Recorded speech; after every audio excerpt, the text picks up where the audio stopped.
This video is only one part of an in-depth review, so check out the rest at thegoodride.com. Thanks for watching. Don't be solipsistic. Yeah, you know you need to get the 6 stick. Yeah, you know we never dissed it. It's the yes optimistic. Ladies and gentlemen, Peter Shaman.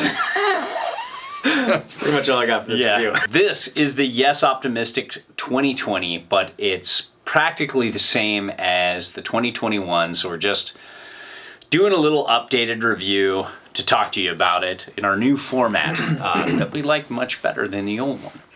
We hope you do too. I've ridden with all my Union bindings, but mainly my Union Atlas and Union Strata. Atlas are my favorite with this.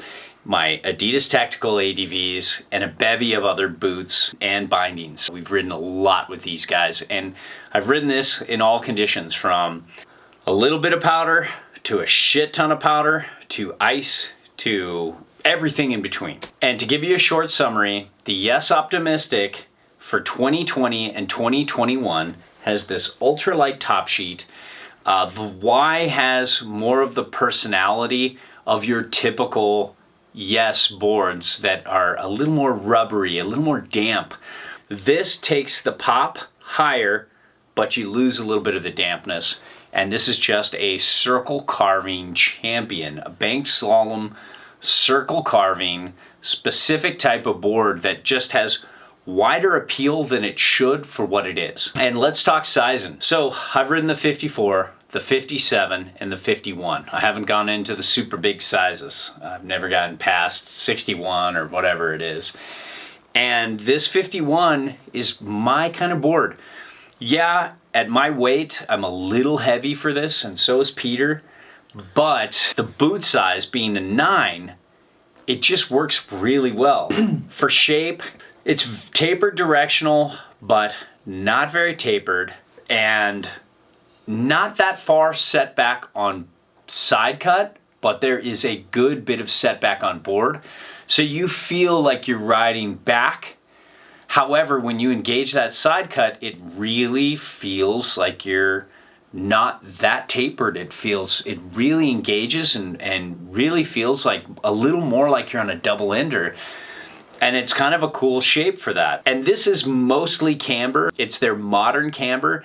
And it just takes it, it's still hybrid camber, but it just takes it a little bit further than Camrock and has just a little bit more transition, a little bit more pop, a little bit more drive, but it's still really far from being that full camber. It's kind of in that middle ground, and you can see from the vids here. And the on-snow feel makes it a little more locked in than the Y, a little more powerful, a little more aggressive, a little less friendly when you want to skid your turns if you get off your game. And the flex, same flex each year. It's on the stiffer side. It's got a medium stiff flex to it, and it's definitely a step up from the hybrid and the 420 and all that. This board really has pop to it. It really springs and pops. It's not a super easy board to butter. You can do it with a little effort. I couldn't do it at all. And this thing, for being so far back on the tail, pops really well. And I love how this can ollie. This can bomb. The base is fast. It's got really good glide to it, but it can only really bomb now in smooth, perfect conditions. That's where this comes alive.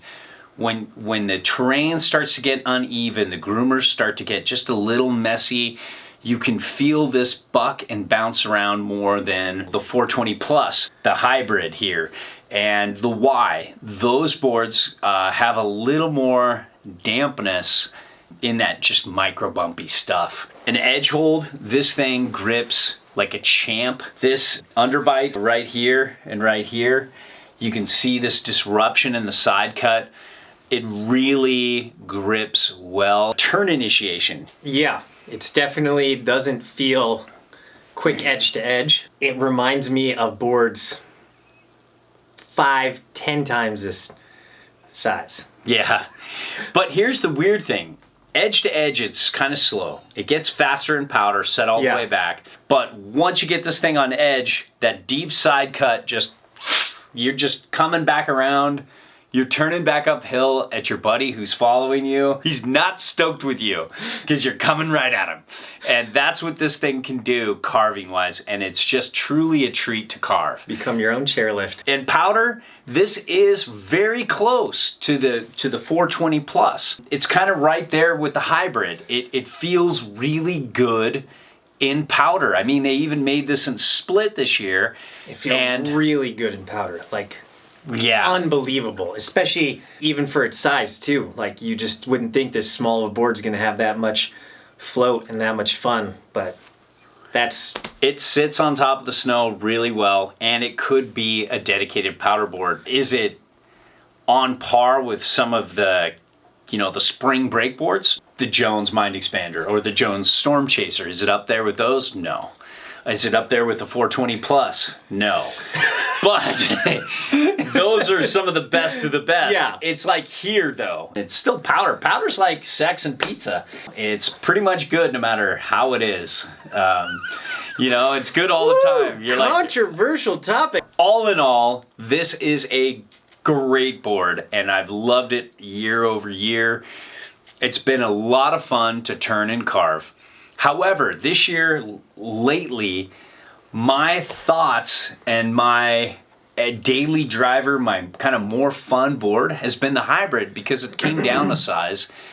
And the hybrid 153 kind of matches how this optimistic 151 feels for me, except it doesn't have that crazy deep circle carving thing. It doesn't feel as like specific to a certain type of riding.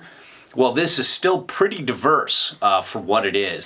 It bleeds outside of its category group and influences other people to ride differently, and I love that, but lately the hybrid has just been tickling my taint a little more than the optimistic. Yeah, from what I remember 2 years ago, this was one of my favorite boards I'd ever ridden, and from what I remember right now, the hybrid is now one of my favorite boards. I love them both. I just think that hybrid fits a wider variety of riding styles, and it appeals to me in conditions that are less than ideal, more than the optimistic, little better price point, all in all.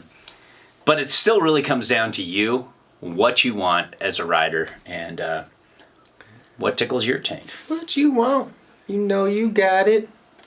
Hybrid and the 420 and all that. There we go. You would have had a small nick on your left arm. You would have gotten tetanus. You would have died from dysentery. It's all one thing. It's like an Oregon Trail. It's like a million ways to die in the West. Well, what could you do, Doc? It was a splinter. Yeah, exactly. All our reviews are a best effort, objective opinion from an average rider's perspective. There's no brand oversight, and we're free to say whatever we want. We send back everything unless it's a favorite, then we ask to keep those or straight up buy them. Now, if you need advice, fill out the eHarmony profile in the Contact Us section of the site. It's the only way I can help you properly. If you want to support us, and if what we reviewed appeals to you, it helps if you buy through our links. So, thanks for watching.